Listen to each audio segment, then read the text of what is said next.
We move now to the second talk of today, Dr. Peter Sinclair. So, Peter Sinclair, PhD and HDR, is a sound artist and professor of sound art practice at Aix-en Provence Art Academy. He is internationally renowned for his sound installations, as well as for his work on collaborative and participative environments.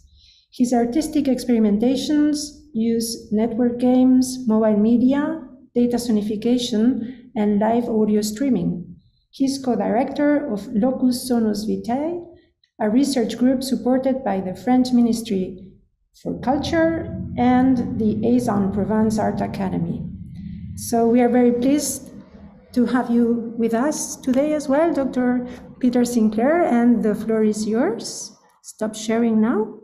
Okay, thank you very much for the invitation. I'm very delighted to to start this session of seminaries.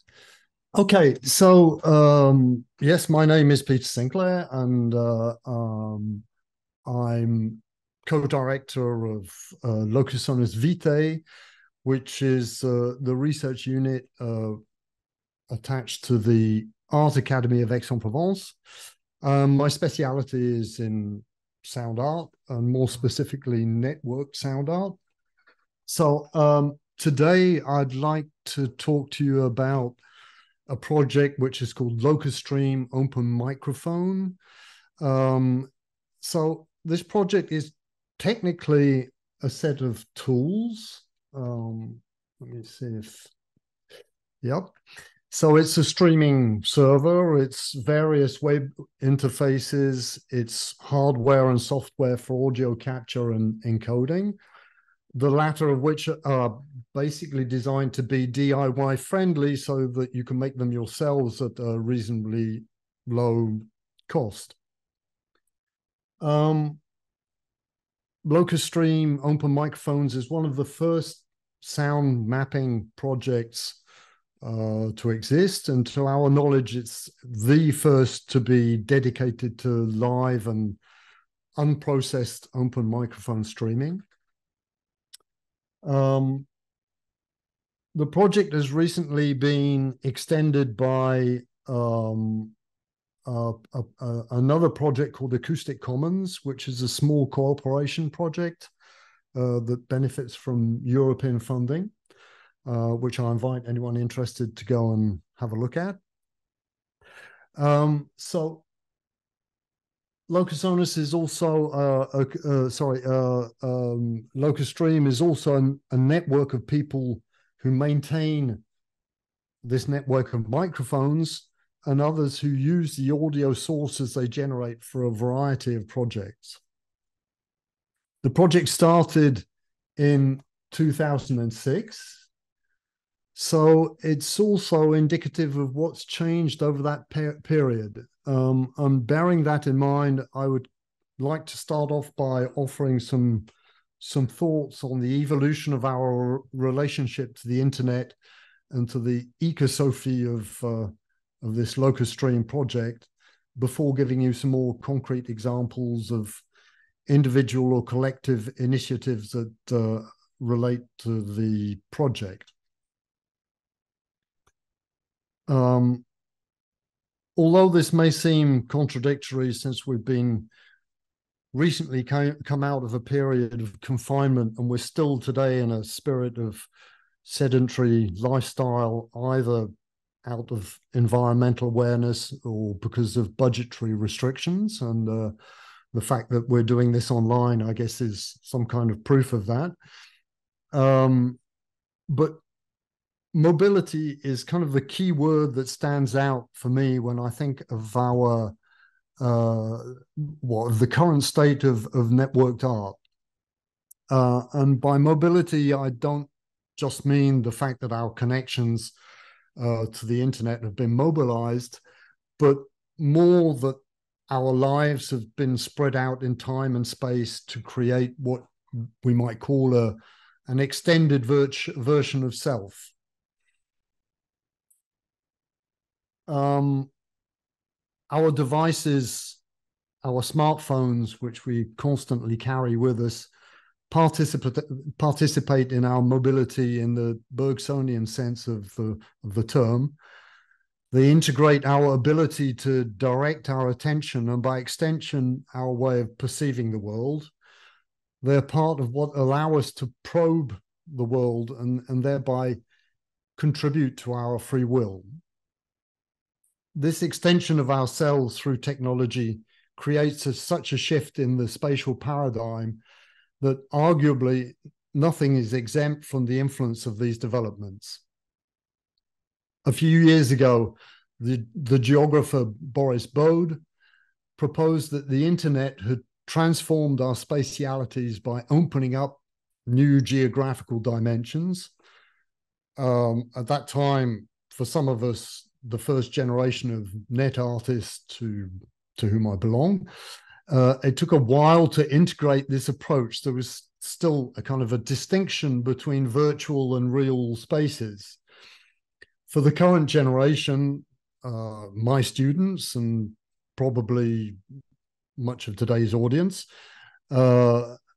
it's inconceivable to separate one's connected life from the unconnected one, or else the idea of disconnecting is a position of resistance. It becomes, to a certain extent, exotic and bohemian. I recently suggested to a group of students that they were all cyborgs, in the sense that Donna Haraway gives to the term, i.e. that,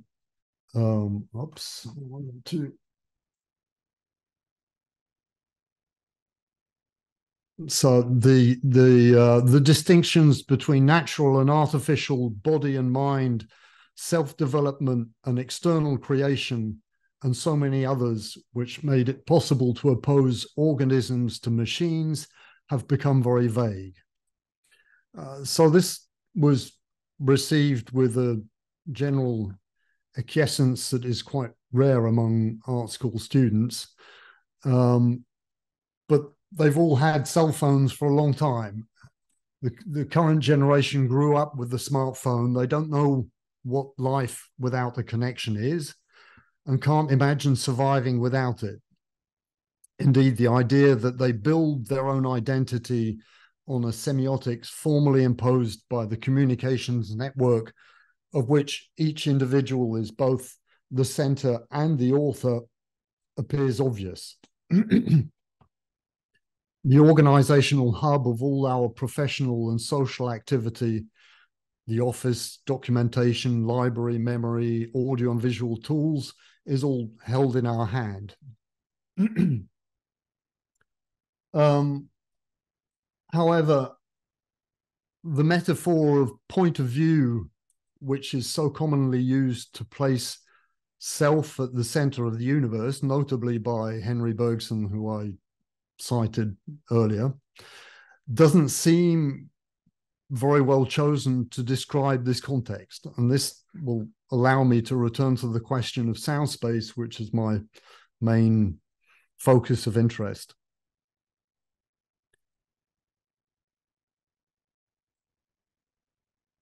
The sounds that we produce ourselves share space indiscriminately with those that emanate from other individuals and objects. So in the sound universe, our body does not represent a real limit. We can no longer conceive of our body as an interiority separated from the rest of the world by the thin layer of our skin. The nature of the sound wave and the way that we perceive it means that the sound we hear, whether natural, recorded, or transmitted, or schizophonic, as in the vocabulary of Murray Schafer, all constitute our environment. Or to put it another way, if there was a radio on in the room, the sound of that radio mixes with the audio waves in the room, and even from outside spaces in the same mass of vibrating air. It's all part of the sound environment. Whereas an image without sound requires that you deliberately look at it, turn your gaze towards it in order that it participate in your perception.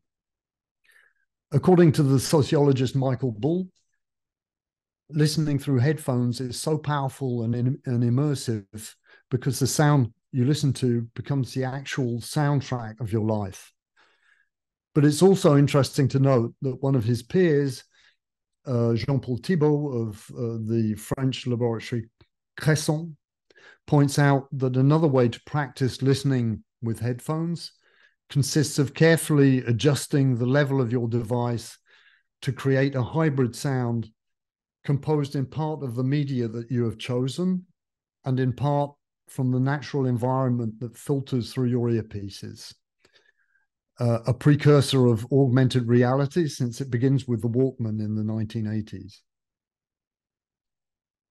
Thus, network listening and its integration with the multiple partialities of our acoustic environment is arguably intuitive and can potentially represent an alternative to the visual selfie culture that considers self as center, because it's built on omnidirectionality and an acceptance of cohabitation.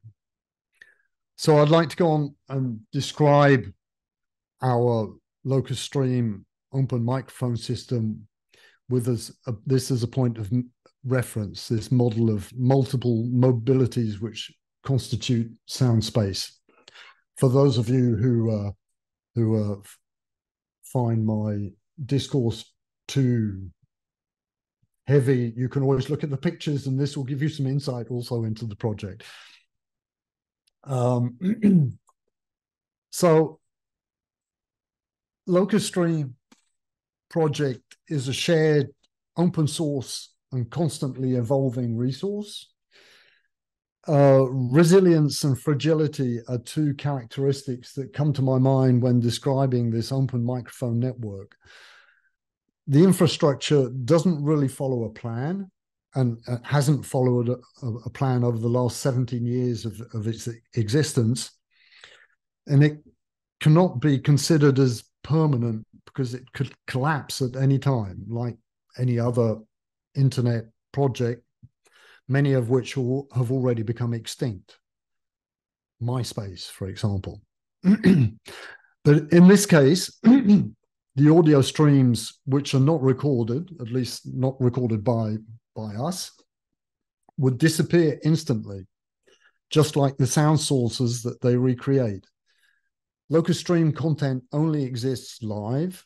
This is why, while being quite a sizable enterprise, servers, software, equipment, and so on, this project is the opposite of a monumental sculpture or a permanent public work of art. Some microphones are permanently live, but this is a particular form of permanence since sound flows and is volatile and variable in nature. The streams also fluctuate with the commitment of the people who run them. While some streamers are extraordinarily consistent, others come and go with the seasons or the schedule of projects or their own projects.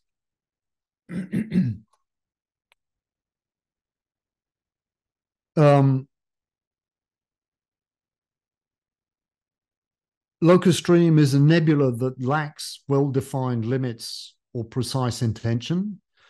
It is non-localized, and at the same time, it's strongly attached to the territories it represents. It's without an author, strictly speaking, but with many participants who bring a diversity of intentions and attentions. The continuing existence of Locustream is based on participants' engagement. These are ones that everyone invents for themselves, either as a streamer who takes care of a microphone by choosing its location and paying attention to its proper functioning, or as a user where the artistic effort is largely shifted towards the individual listener. In all cases, the listener actively participates in what John Cage calls experimental music, i.e., music that the author discovers at the moment as it unfolds and in a spatiality that makes each person's experience unique. Locustream is an open work. It's a participatory research project, and a multidisciplinary dispositif. I use a French word because I have never found an English translation for that word. The projects and aspirations that motivate this participation are numerous and diverse. So I'm going to now give you a few examples of, well, firstly, I'll give a few examples of microphones, people who have set up microphones, and maybe some of the motivations for setting them up, and also some examples of things that people do with the resulting streams. Okay, of course, everyone's very welcome to go and listen to the streams on that sound map which I showed you at the beginning, locussonus.org/sound map, and you could accompany this with a soundtrack of your own choosing. So this is a microphone which is currently running, or at least it was running half an hour ago. It's on Jeju Island, which is south of Korea. It's on the extreme south of South Korea. And it's a very beautiful island, but it has quite a terrible history. There was a genocide took place there. And the artist who set up this microphone, which mostly transmits silence or the sound of the air and the leaves, but they look on this transmitted silence as a kind of a homage to the people who died there. Moving on, I'm giving you very different examples well, today there are probably roughly 35 microphones which are up and running. Over the years, there have been several thousand microphones which have been set up. These are some of the more permanent and well-documented ones. Pond Station, which is in upstate New York, is operated by a kind of a geek sound artist and transmission artist called Zach Poff, and it basically picks up the sounds within underwater in this pond. So you hear lots of bubbles and sounds that the fish make and the frogs make, and the general turbulence of the pond.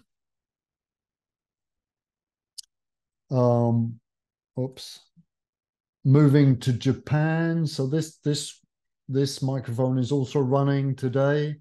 You can go and listen to it. It's in Kyoto. Cyberforest is actually a very long-standing partner in the project. They actually started setting up microphones and recording forest sounds in the 90s, if I'm not mistaken. They weren't streaming at that time because streaming technology didn't really exist. But they've been archiving all this stuff with the idea that one day this is going to be kind of invaluable for research, or for whether it's bioacoustic research or historical research.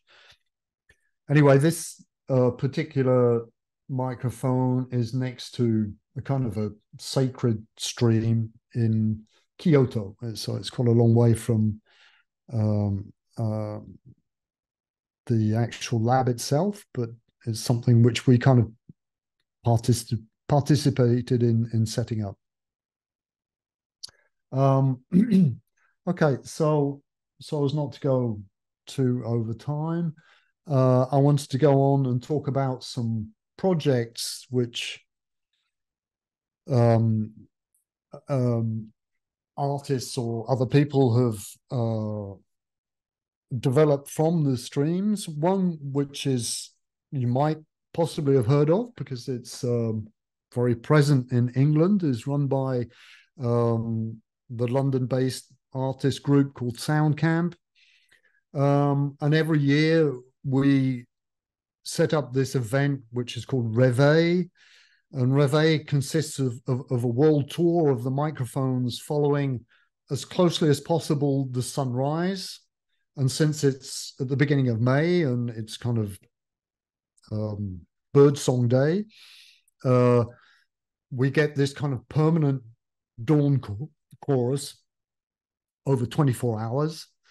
And the artists from SoundCamp mix the microphones together to get a kind of to stay as close as possible to the sunrise.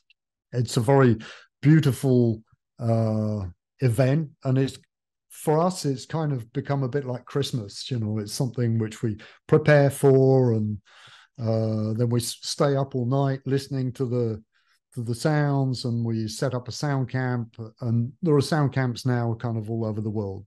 So it's become quite a universal event. Another recent project,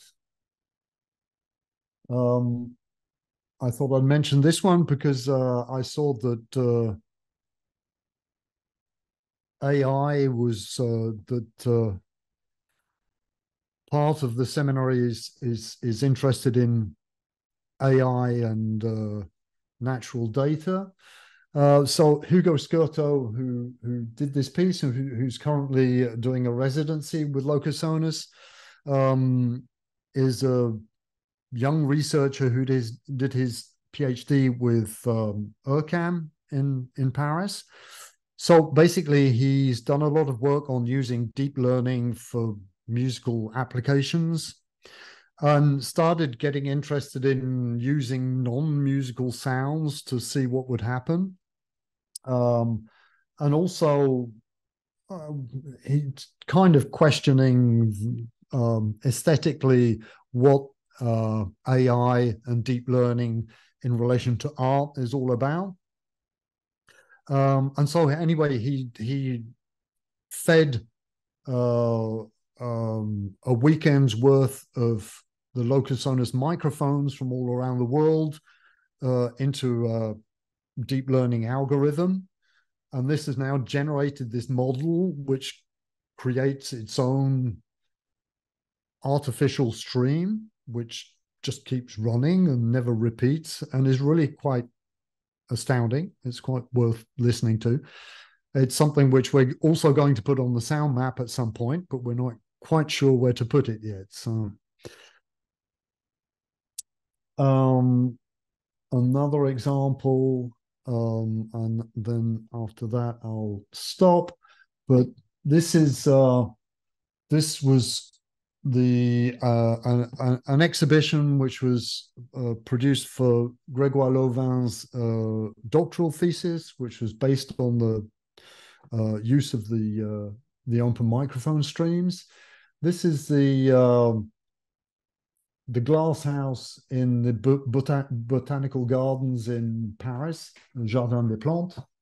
And at the end of this building, there's this kind of grotto. It's a 3-story faux cave with water dripping in it. And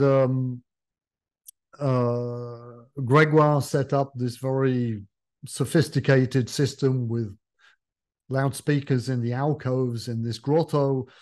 The streams were coming from, one was from the forest canopy and in Australia.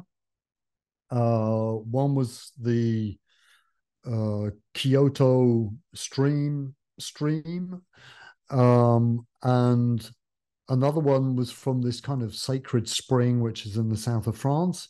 And basically these sounds all kind of mixed together acoustically within this grotto with this kind of mirror of these exotic plants that mix together, but which shouldn't really be cohabiting at all. It's only because they're in that glass house that they find themselves as neighbors. Okay, so one last project. Yeah, so this is New Atlantis is a video game which is dedicated to sound experimentation. So it's a shared online game where people can meet together and build sound structures. So it's a bit like a kind of a more manual-based Max MSP or something, but or World of Minecraft. But you can also incorporate into this the live streams.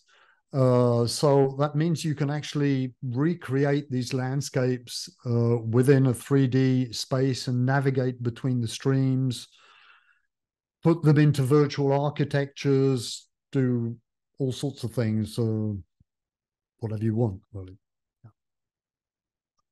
I maybe won't show the video because, yeah, and I can't stop before I show you this last photo because it's my absolute favorite microphone at the moment, and it's one which I'm taking care of myself. So this is a buoy which is dedicated to monitoring the quality of the water in this huge lagoon, which is, it's actually the biggest lagoon in Europe, which is just next to Marseille, called the L'étang de Berre. And this structure is right in the middle of the lagoon. And the sound is absolutely wonderful because it has this real depth of field. You can hear the water lapping at the base of the buoy. You can also hear the aeroplanes taking off because it's the airport is about 10 kilometers away. It's surrounded by motorways, but they're a long way off.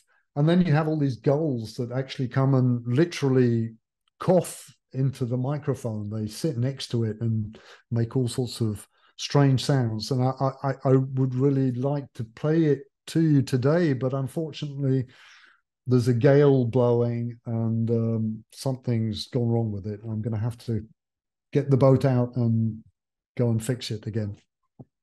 Okay, so thank you. And I haven't given many technical details, but I'm very willing to answer any questions that you might have about how to set up your own microphone, etc.